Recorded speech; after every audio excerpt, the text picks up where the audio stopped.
Hi friends, आज से हम शुरू करने जाने वाले हैं सामान्य ज्ञान के टॉप 20 क्वेश्चंस के बारे में। और ये टॉपिक क्लास होगा जिसमें आज का टॉपिक है सल्तनत काल। तो सल्तनत काल से कुछ इम्पोर्टेंट क्वेश्चन मैंने इस वीडियो में लिया है।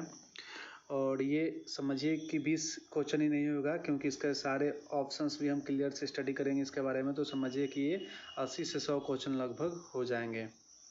तो आइए वीडियो को स्टार्ट करते हैं। सबसे पहला हमारा प्रश्न है यहाँ पे कि दिल्ली सल्तनत के किस शासक को हातिम द्वितीय की संज्ञा दी गई थी। हाँ, तो दिल्ली सल्तनत में वो कौन सा शासक था जिसको हातिम द्वितीय की संज्ञा दी गई थी। ऑप्शन है कुतुबुद्दीन ऐबक, इल्तुतमिश, मोहम्मद बिन तुगलक, अलाउद्दीन खिलजी। तो यहाँ पे हमारा आंसर क्या हो जाएगा, option number A, Qutbuddin Aibak. और कुतुबुद्दीन ऐबक को यह संज्ञा क्यों प्रदान की गई थी, उसकी ध्यानशीलता के कारण और उदारता के कारण, यानी कि बहुत दयालु था, उदार था, इसलिए उसको हातिम द्वितीय की संज्ञा दी गई थी। क्लियर। नेक्स्ट आगे बढ़ते हैं।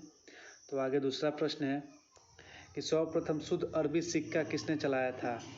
तो सल्तनत काल का वो पहला शासक कौन था जिसने शुद्ध अरबी सिक्के चलवाए थे।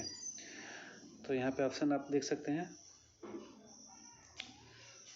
हाँ, तो इसका आंसर क्या है हमारा, ऑप्शन नंबर डी, इल्तुतमिश वह शासक था जिसने शुद्ध अरबी सिक्के चलवाए थे।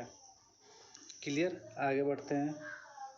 आगे तीसरा प्रश्न है हमारा, मोइनुद्दीन चिश्ती की दरगाह का निर्माण किसने करवाया था। तो ये भी सल्तनत काल से संबंधित है। और इनका दरगाह का निर्माण किसने करवाया था, तो आप ऑप्शन देख लीजिए, 2 सेकंड का टाइम ले लीजिए।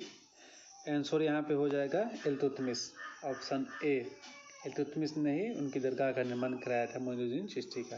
क्लियर। आगे बढ़ते हैं। आगे चौथा नंबर प्रश्न है, गुलाम वंश का अंतिम शासक कौन था।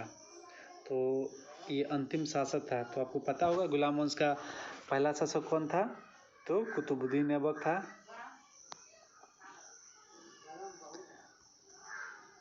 और गुलाम वंश में ही सबसे पहली महिला शासक बनी थी रजिया सुल्तान। ठीक है। और यहाँ पे पूछा है अंतिम शासक कौन था गुलाम वंश का। तो गुलाम वंश का अंतिम शासक शमसुद्दीन कैमूर, जो ऑप्शन सी है वो बिल्कुल सही है। शमसुद्दीन कैमूर जो था गुलाम वंश का अंतिम शासक था। ठीक है। नेक्स्ट हमारा प्रश्न है 5वां नंबर, अलाउद्दीन के समय मेवाड़ का शासक कौन था। तो अलाउद्दीन खिलजी के बारे में आप लोग जानते होंगे, काफ़ी महान शासक था ये। उसने बहुत सारे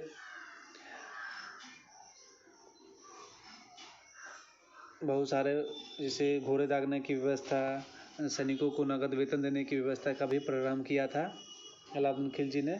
और काफ़ी क्रूर शासक था ये। उसने बहुत सारे विजय भी प्राप्त किए। तो ये मेवाड़ का उस समय शासक कौन था उसके समय में, अलाउद्दीन के समय में, तो देख सकते हैं यहाँ पे राणा रतन सिंह, महाराणा प्रताप सिंह, जय सिंह, महाराणा रंजीत सिंह। तो यहाँ पे ऑप्शन ए जो है बिल्कुल सही है। राणा रतन सिंह जो थे इसके समय में वहाँ के मेवाड़ के शासक थे। क्लियर। नेक्स्ट आगे बढ़ते हैं। आगे छठा नंबर प्रश्न है कि अलाउद्दीन का पहला अभियान किसके विरुद्ध था। हाँ, तो अलाउद्दीन जो था ये सबसे पहले इसका किसके विरुद्ध था। ऑप्शन है मेवाड़, गोलकुंडा, गुजरात या मराठा। तो उत्तर भारत की अगर बात करें तो इसमें इसने गुजरात पर पहले बार में, ऑप्शन सी, गुजरात पर चढ़ाई की थी। और दक्षिण भारत में, तो दक्षिण भारत में इसने देवगिरी पर चढ़ाई की थी। आइए इसका हम पूरा जो अभियान चलाया था उसके बारे में अलग से देख लेते हैं। देखिए यहाँ पे दिया गया है, उत्तर भारत पर सबसे पहले उसने गुजरात पर चलाया अभियान अपना। उसके बाद आया रणथंभौर पर, उसके बाद चित्तौड़ में, मालवा में, धार में, चंदेरी में, सिवाना और जालौर में।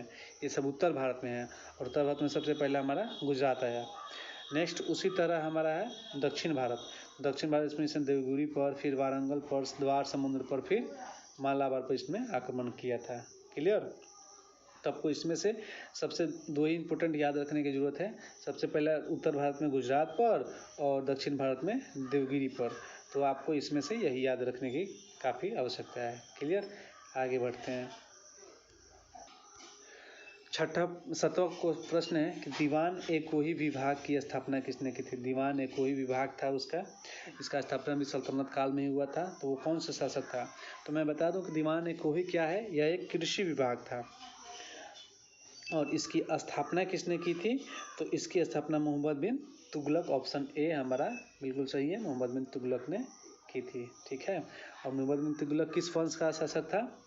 तो तुगलक वंश का शासक था। क्लियर। और तुगलक वंश का पहला शासक कौन था? तो गयासुद्दीन तुगलक था। ठीक है। आगे बढ़ते हैं।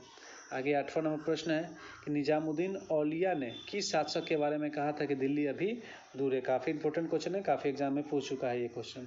ठीक है। कौन से शासक के बारे में उसने कहा था? तो यहाँ पे ऑप्शन तो 3 ही है ABC, लेकिन ऑप्शन हमारा आंसर भी इसी में है, गयासुद्दीन तुगलक के बारे में। गयासुद्दीन तुगलक के बारे में उसने कहा था कि दिल्ली अभी दूर है। ठीक है। आगे बढ़ते हैं। आगे हमारा 9वां नंबर प्रश्न है किस वंश का शासनकाल 1206 से लेकर 1290 तक था। तो यहाँ पे आप देख सकते हैं कि 1206 से लेकर 1290 तक किस वंश का शासक था। तो हमारा इसमें आंसर हो जाएगा ऑप्शन ए, गुलाम वंश का। गुलाम वंश का शासन जो था 1206 से लेकर 1290 तक था। क्लियर।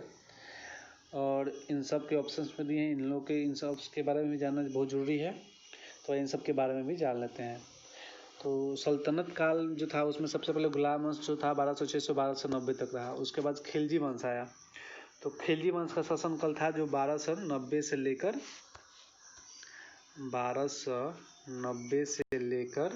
1320 तक रहा खिलजी वंश का शासन। ठीक है। उसके बाद आ गए तुगलक वंश। तो तुगलक वंश का शासन 1320 से लेकर 1414 ईस्वी तक रहा। ठीक है। ये तुगलक वंश आ गए।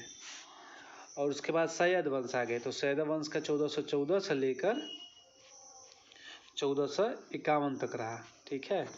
याद रखिए, गुलाम वंश तो आपको याद है कि 1206 से लेकर 1290 तक, और लाइन से इसी तरह है।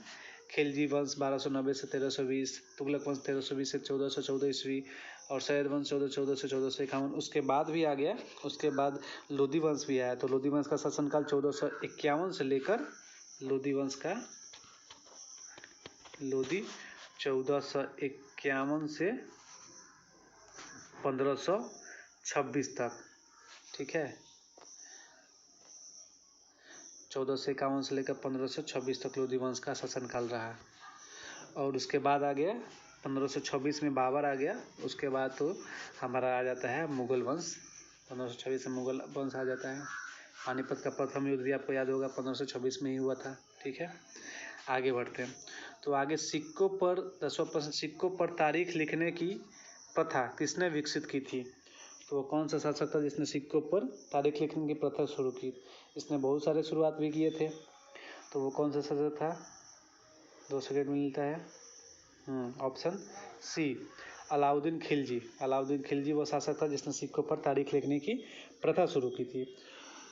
ठीक है। इसने बहुत सारी प्रथा शुरू भी की थी और बंद भी की थी। आइए अगला प्रश्न भी देख लेते हैं। आगे 11वां नंबर प्रश्न है कि जुआ खेलने पर किस शासक ने प्रतिबंध लगाए थे। ये तो काफ़ी अच्छी किया था, इसने क्रूर था लेकिन ये अच्छा किया, जुआ खेलने पर प्रतिबंध लगा दिया। तो वो अलाउद्दीन खिलजी ही था। ऑप्शन नंबर ए बिल्कुल हमारा करेक्ट हो जाएगा। और इसने सिर्फ जुआ ही खेलने पर प्रतिबंध नहीं लगा था, ये इसने मद्य निषेध यानी कि शराब पर भी प्रतिबंध लगा दिया था। उसके बाद भांग खाने पर भी इसने प्रतिबंध लगा दिया था। ठीक है। भांग और घोड़े, ये सब तो आपको पता है कि मूल्य नियंत्रण प्रणाली का भी लागू किया था, यानी कि जो कम वजन तोड़ता है उसको बताया था कि उसका मांस काट लिया जाए, घोड़े को दागा जाए, सैनिकों को नकद वेतन दिया जाए। ठीक है। इसने इस प्रथा की भी शुरुआत की थी। आगे बढ़ते हैं। 12वां नंबर प्रश्न, नगरकोट के प्रसिद्ध ज्वालामुखी मंदिर को किसने ध्वस्त किया था। तो याद रखिए, नगरकोट में ज्वालामुखी मंदिर है और उसको किसने ध्वस्त किया था। तो ऑप्शन देख लीजिए, अलाउद्दीन खिलजी, मोहम्मद बिन तुगलक, फिरोज शाह तुगलक, बलबन। तो खिलजी वंश का वो शासक जो था फिरोज शाह तुगलक था जिसने ज्वालामुखी मंदिर को ध्वस्त किया था। ठीक है। और इसमें एक और इम्पोर्टेंट आ जाता है कि इसने 1360 ईस्वी में फिरोज शाह तुगलक नहीं, पुरी जो उड़ीसा का पुरी है उसमें जो जगन्नाथ मंदिर है उसको भी इसने ध्वस्त किया था 1360 ईस्वी में। साथ ही 1361 ईस्वी में 1361 ईस्वी में इसने और क्या किया था, तो हाँ 1361 में इसने नगरकोट के प्रसिद्ध ज्वालामुखी का विध्वंस किया था 1361 में, और 1360 में पुरी के जगन्नाथ मंदिर का किया था। क्लियर। नेक्स्ट आगे बढ़ते हैं। तो आगे 13 नंबर प्रश्न है कि सिकंदर लोदी का वास्तविक नाम क्या था। तो लोदी वंश से संबंधित है सिकंदर लोदी, इसका वास्तविक नाम क्या था। उलूम खां, फरीद खां, निजाम खां या इनमें से कोई नहीं। तो ऑप्शन नंबर सी बिल्कुल सही है, निजाम खां उसका वास्तविक नाम था। फरीद खां किसका नाम था, तो फरीद खां आपको याद होगा कि शेर शाह का नाम था, शेर शाह। ठीक है, आगे बढ़ते हैं। आगे 14 नंबर प्रश्न है, कौन सा सुल्तान अपने सरदारों को मकसद-ए-आली कहकर पुकारता था। वो दिल्ली सल्तनत का कौन सा सुल्तान था। तो ऑप्शन देख सकते हैं आप, ऑप्शन सिकंदर लोदी है, अलाउद्दीन खिलजी, बलबन, बहलोल लोदी। तो वो शासक कौन सा था, तो ऑप्शन नंबर हमारा डी बिल्कुल सही है, बहलोल लोदी था जिसने अपने सरदारों को मकसद-ए-आली कहकर पुकारता था। क्लियर। नेक्स्ट आगे बढ़ते हैं। आगे है 15 नंबर प्रश्न की कुतुब मीनार की ऊंचाई कितनी है। तो ऑप्शन ले सकते हैं आप, तो ये 234 फीट जो है बिल्कुल सही है, कुतुब मीनार की ऊंचाई 234 फीट है। नेक्स्ट आगे 16 नंबर प्रश्न है कि सल्तनत काल में गैर मुस्लिम, ये काफ़ी इंपॉर्टेंट क्वेश्चन है, सल्तनत काल में गैर मुस्लिम पर धार्मिक कर लगता था, यानी कि जो मुस्लिम ना हो, जो मुस्लिम ना हो, ठीक है, तो जो मुस्लिम ना हो उन पर एक धार्मिक कर लगता था सल्तनत काल में। उस कर को क्या कहा जाता था, तो उस कर को जजिया कहा जाता था। ठीक है, जजिया, गैर मुसलमानों पर, याद रखिए, गैर मुसलमानों पर लगने वाला कर जजिया कहलाता था। और जक़ात, खम्स, खराज भी सल्तनत काल में ही ये कर लगते थे। तो आइए इनके बारे में भी जान लेते हैं। तो जक़ात जो है, जक़ात मुसलमानों पर लगता था, ये मुसलमानों पर लगता था। ठीक है, और क्या मुसलमानों पर भूमि कर और धार्मिक कर दोनों लगते थे ना, ये मुसलमानों पर क्या था, धार्मिक कर ही था। ठीक है, धार्मिक कर ही था जक़ात। और गैर मुसलमानों पर तो आप जान लिए कि धार्मिक कर जजिया था। उसके बाद आता है खम्स। तो खम्स जो होता था ना, ये लूट का धन होता था। जैसे अगर कहीं वो लोग लड़ाई हुई तो उसमें लूट में जो प्राप्त हुए, ये हुए, और या खजाने कहीं से मिल गए, खजाने, तो ये सब खम्स के कर कहलाते थे, खम्स वाला। नेक्स्ट खराज है। तो खराज क्या है, तो ये है भूमि कर, ये भूमि कर है। और ये किन पर लगता था, ये भी गैर मुसलमानों पर लगता था, लेकिन जो मुस्लिम, अगर जो मुस्लिम ना हो उन पर ये लगता था खराज कर। ठीक है, और ये भूमि कर था। क्लियर। उस्र एक कर बचा है जो इसमें हमको बता देना है, ऑप्शन में नहीं है, लेकिन एक उस्र भी कर लगता था। तो उस्र कर क्या था, वो भूमि कर था मुसलमानों पर, ये मुसलमानों पर था भूमि कर। ठीक है, भूमि कर। चलिए तो आगे बढ़ते हैं। चंदर बरदाई ने किसकी रचना की थी। चंदर बरदाई ने किसकी रचना की थी, काफ़ी इंपॉर्टेंट क्वेश्चन है। तो ऑप्शन हमारा डी यहाँ बिल्कुल सही है, पृथ्वीराज रासो की रचना चंदर बरदाई ने की थी। और ये भी तीनों हम देख लेते हैं, प्रश्न ये भी इम्पोर्टेंट है। आलाखंड, ब्रह्मसूत्र और हमीर रासो। तो आलाखंड की रचना किसने की थी, जगनिक, जगनिक, इन्होंने आलाखंड की रचना की थी। उसके बाद ब्रह्मसूत्र, तो ब्रह्मसूत्र की रचना की थी रामानुज ने। ठीक है, रामानुज ने। उसके बाद है हमीर रासो, तो हमीर रासो की रचना की थी सारंगधर ने, सारंगधर ने। ठीक है, नेक्स्ट आगे बढ़ते हैं। तो आगे 18 नंबर प्रश्न है, ब्रह्मसूत्र की रचना कितने की थी। तो हम पिछले बता चुके, ब्रह्मसूत्र की रचना किसने की थी, रामानुज ने। क्लियर। आगे देख लेते हैं, ये भी विज्ञानेश्वर है। विज्ञानेश्वर की रचना किसने की थी? तो विज्ञानेश्वर ने रचना की थी मिताक्षरा की। ठीक है, ये लेखक है विज्ञानेश्वर, उन्होंने मिताक्षरा की रचना की है, इम्पोर्टेंट है। जयदेव ने किसकी रचना की थी? गीत गोविंद की। गीत गोविंद इनकी प्रसिद्ध है, क्योंकि गीत गोविंद अक्सर एग्जाम में पूछता है। और मलिक मोहम्मद जायसी तो आप जानते होंगे, पद्मावत, इन पर तो मूवी भी निकल चुका है, पद्मावत। ठीक है, नेक्स्ट आगे 19 नंबर प्रश्न है कि सर्वप्रथम डाक व्यवस्था की शुरुआत की थी। डाक व्यवस्था की शुरुआत सर्वप्रथम किसने की थी? तो वो कौन सा शासक था? तो ऑप्शन देख सकते हैं, तो यहाँ पे बी ऑप्शन बिल्कुल सही होगा, अलाउद्दीन खिलजी ने ही डाक व्यवस्था की भी शुरुआत की थी। और मैंने बता दिया पिछले बार के स्थायी सेना, घोड़े को दागना, सैनिकों को नगद वेतन देना, ये भी अलाउद्दीन खिलजी ने ही शुरुआत किया था। नेक्स्ट और अंतिम प्रश्न है कि रक्त पिपासु किसका उपनाम था? तो सल्तनत काल में वो कौन सा शासक था जिसको रक्त पिपासु के उपनाम से भी जाना जाता था? तो ऑप्शन देख सकते हैं आप यहाँ पे, तो यहाँ पे बी ऑप्शन बिल्कुल सही है, मोहम्मद बिन तुगलक को रक्त पिपासु के नाम से जाना जाता था। और इसको एक और नाम से जाना जाता था, अंतर्विरोधों का मिश्रण, अंतर्विरोधों का मिश्रण भी बोला जाता था। और मोहम्मद बिन तुगलक के बारे में आपको जानना चाहिए, इसका एक और नाम था जौना खा, जौना खा, जो गयासुद्दीन तुगलक ने इसको नाम दिया था।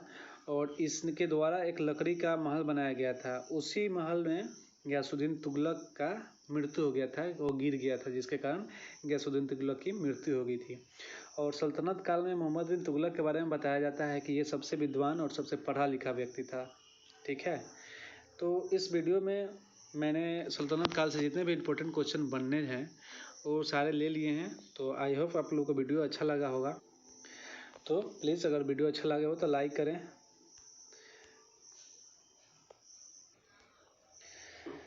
वीडियो को लाइक करें, शेयर करें और कमेंट भी करें। अगर कहीं भी गलती हो तो कमेंट आप कर सकते हैं। और नेक्स्ट वीडियो जल्दी बनाएंगे, I hope. Thank you so much.